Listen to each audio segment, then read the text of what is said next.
इसीलिए हम कह रहे हैं कि बटेंगे तो कटेंगे, एक रहेंगे तो सेफ रहेंगे। समाजवादी पार्टी तो कहती थी कि सीसामऊ और कुंदरकी का चुनाव कैंसिल होना चाहिए। सीसामऊ में समाजवादी पार्टी विजयी हुई। बीजेपी, एनडीए के और महायुति गठबंधन के सभी कार्यकर्ताओं का मैं इस अवसर पर हार्दिक हृदय से अभिनंदन करता हूं। विजयी प्रत्याशियों को अपनी बधाई देता हूं। खासतौर पर मुझे उत्तर प्रदेश के उपचुनाव के बारे में मतदान के दिन से ही समाजवादी पार्टी जिस तरीके से नलकल्प लाभ कर रही थी, जनता जनार्दन ने उसको कैसे जवाब दिया है। जो 9 विधानसभा सीटों पर उपचुनाव हुए हैं उनमें कुंदरकी भारतीय जनता पार्टी इस सीट को 1.25 लाख से अधिक वोटों से जीत रही है। और मुझे ये बताते हुए प्रसन्नता है कि समाजवादी पार्टी के प्रत्याशी की यहां जमानत जब्त होने वाली है। गाजियाबाद सीट भारतीय जनता पार्टी का प्रत्याशी लगभग 70,000 वोटों से जीत रहे हैं। फूलपुर में भारतीय जनता पार्टी का प्रत्याशी 11,000 से अधिक वोटों से विजयी हुए हैं। खैर में भारतीय जनता पार्टी का प्रत्याशी 38,393 वोटों से विजयी घोषित हुए हैं। कटहरी में भारतीय जनता पार्टी के श्री धर्मराज निषाद 33,700 से अधिक वोटों से विजयी हुए हैं।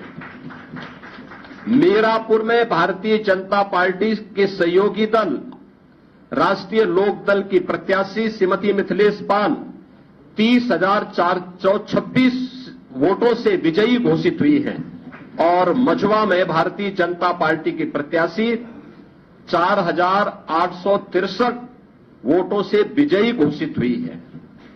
ये कुल जो भारतीय जनता पार्टी और सहयोगी दलों के प्रत्याशी विजयी हुए हैं, ये उनके आंकड़े आपके सामने में दे रहा था। और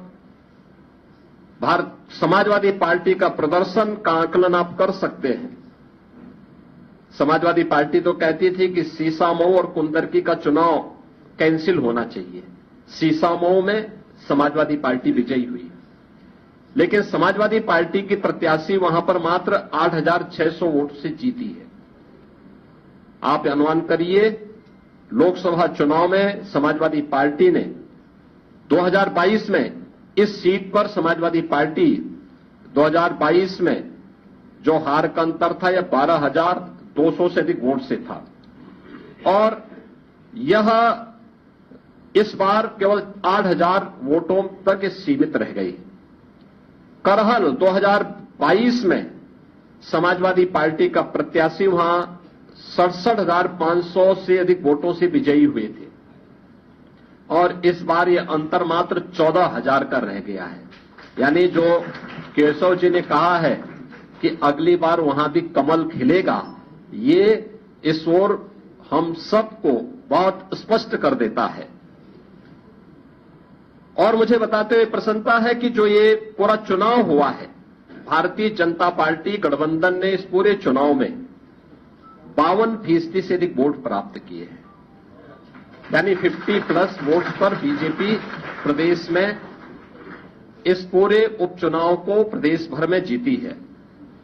ऐसे ही महायुति गठबंधन ने महाराष्ट्र के अंदर भारतीय जनता पार्टी 288 में से भारतीय जनता पार्टी 131-32 सीटों पर भारतीय जनता पार्टी आगे लीड कर रही है।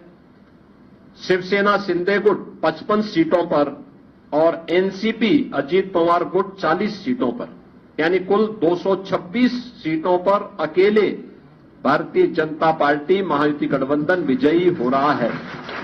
याद करिए, शिवसेना शिंदे गुट के पास 55 सीटें आ रही हैं और महाअगाड़ी गठबंधन जो इंडी गठबंधन है अखिल भारतीय स्तर पर, यह मात्र 49 सीट जीत रही, 49 सीट से मात्र पर सीमित होकर के रह गई है।